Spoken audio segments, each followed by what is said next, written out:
So yan ang sinusunod nila. It's not without precedent ang pag-file nila ng anti-terrorism law. Yung mga sinabi ko ngayon, yun yung gusto nilang gawin. Kaya pinipilit nila na merong violation sa batas. Mag-cancel ng passport, mag-red notice, mag-amlak, mag-issue ng kaliwat kanang search warrant. So ibig sabihin, babalik pa rin tayo dun that this is clearly oppression and harassment for remarks that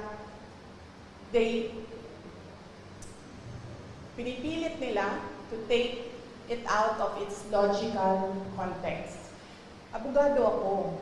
Alam ko kung anong illegal at illegal. Alam ko kung anong actionable at hindi actionable.